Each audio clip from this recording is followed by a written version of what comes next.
Quantum Leap.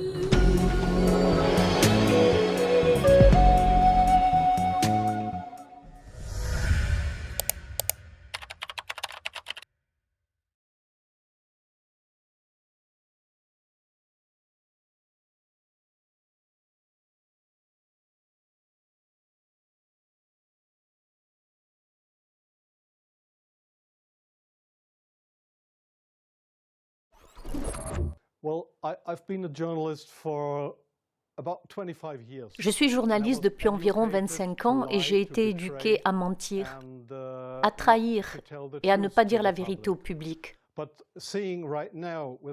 Mais voir désormais depuis quelques mois jusqu'à quel point comment les médias allemands et américains tentent d'amener la guerre au peuple d'Europe, d'amener la guerre en Russie, c'est un point de non-retour.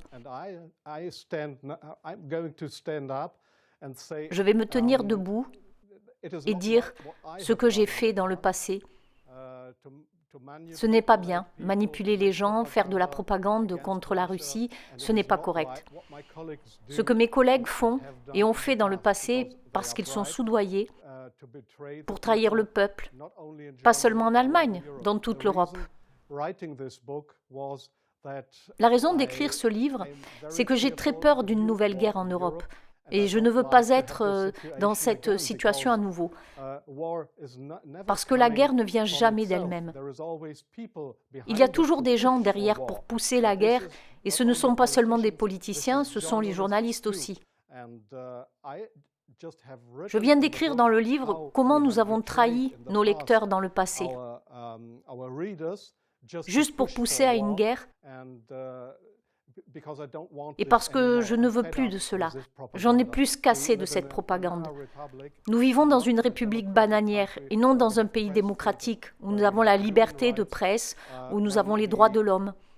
Si vous voyez les médias allemands, en particulier mes collègues qui, jour après jour, écrivent contre les Russes, qui font partie d'organisations transatlantiques et qui sont soutenus par les États-Unis pour ce faire, eh bien, des gens comme moi,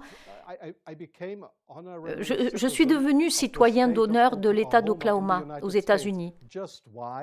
Pourquoi? Juste parce que j'ai écrit pro-américain, j'ai été pro-américain. J'ai été soutenu par l'Agence centrale de renseignement, par la CIA. Pourquoi? Parce que je devais être pro-américain. J'en ai assez. Je ne veux plus le faire et j'ai donc juste écrit un livre, pas pour gagner de l'argent, ça va me causer beaucoup de problèmes.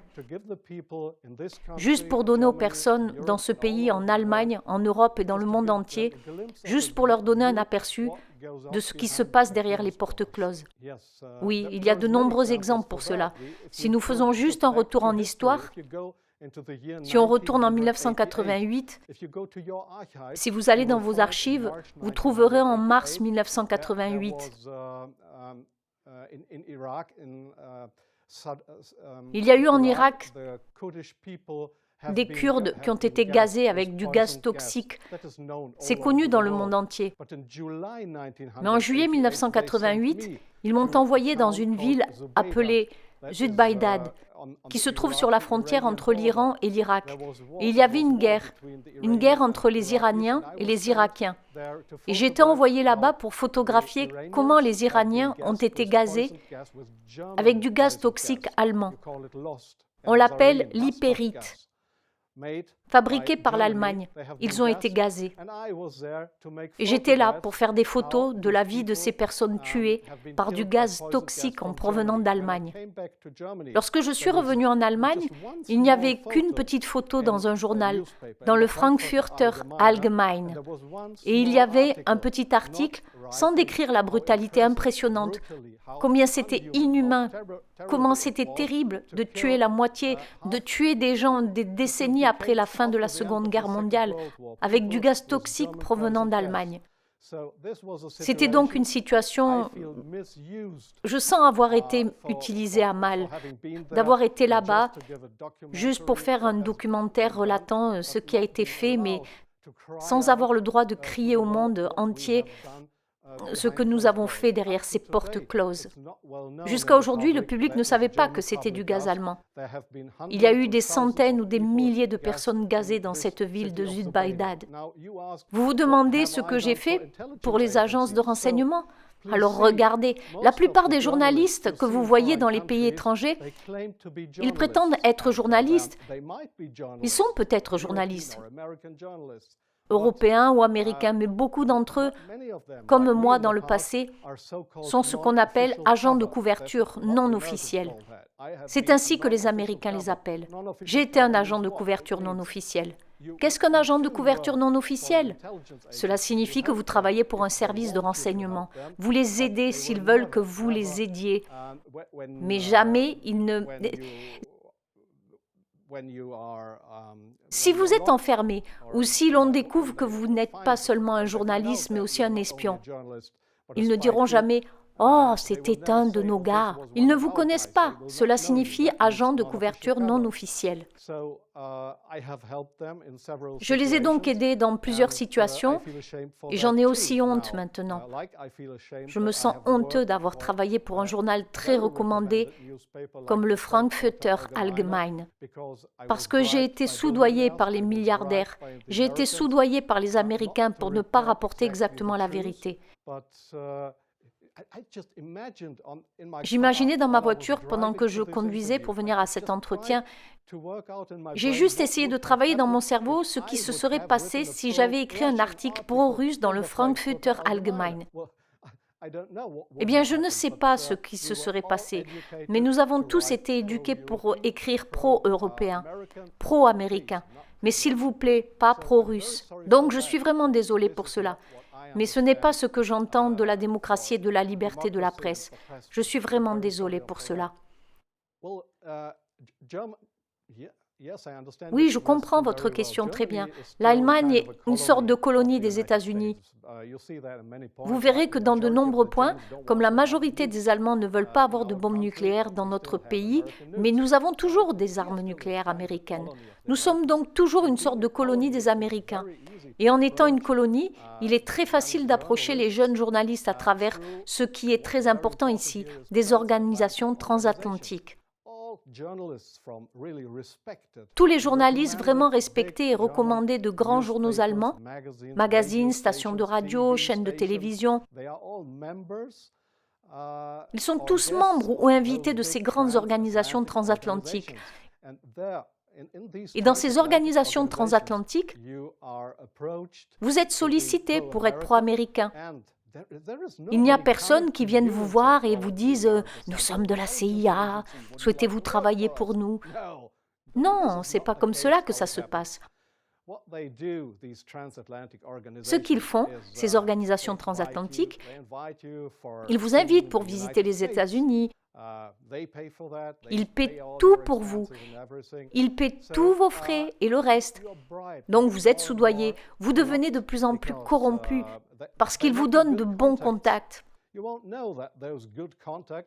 Vous ne saurez pas que ces bons contacts sont, disons, des agents de couverture non officiels ou des personnes officielles travaillant pour la CIA ou d'autres agences américaines.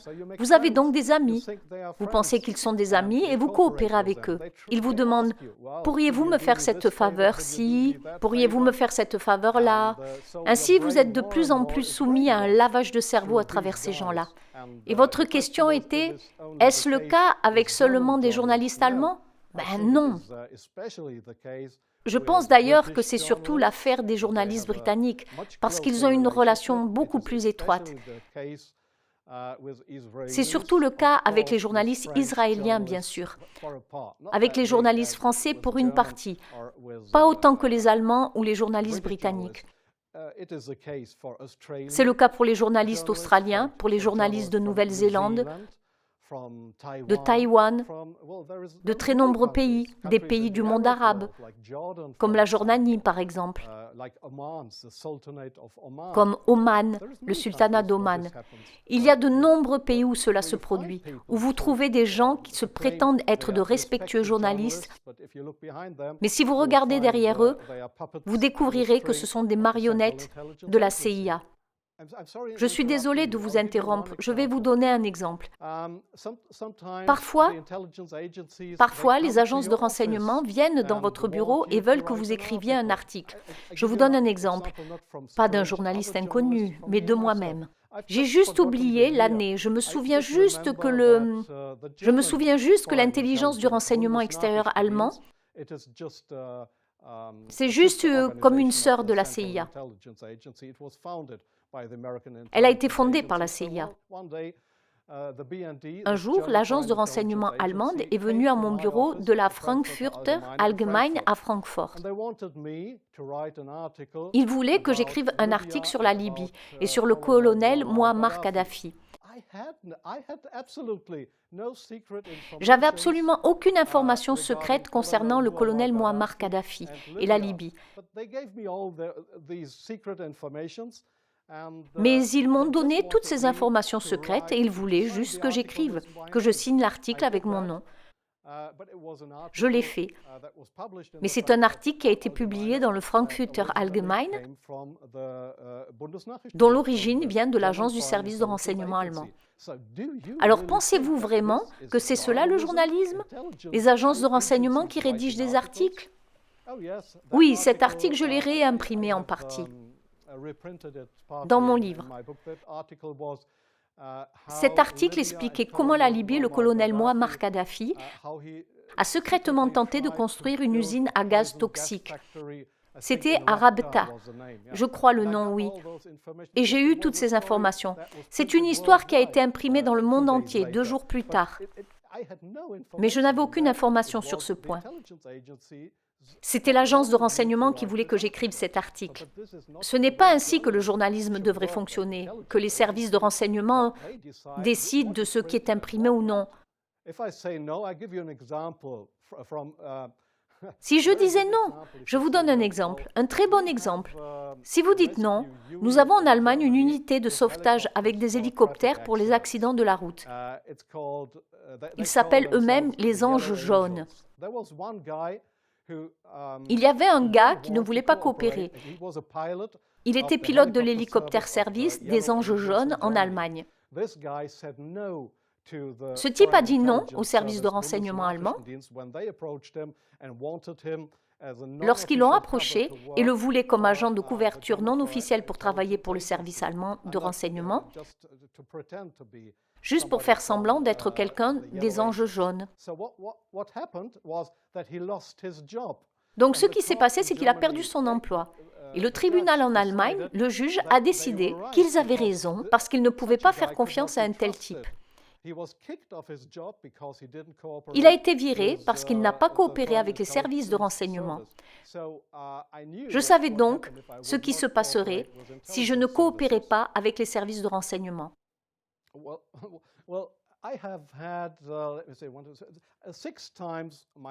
Eh bien, ma maison a été fouillée 6 fois parce que j'ai été accusé par le procureur général, le procureur allemand. J'ai été accusé pour fuite de secret d'État. 6 fois, ma maison a été fouillée. Bien, mais ils espéraient que je ne recommencerais pas. Je pense que cela vaut la peine, que la vérité sortira un jour. La vérité ne mourra pas. Et je me moque de ce qu'il se produira. J'ai eu 3 crises cardiaques, je n'ai pas d'enfants. Donc s'ils veulent m'emmener au tribunal ou en prison, ça en vaut la peine pour la vérité. Merci de vous abonner à ma chaîne, de liker et de partager cette vidéo. Et si vous souhaitez me soutenir, il y a dans la description sous cette vidéo un lien PayPal et un lien Tipeee. Encore merci et à bientôt.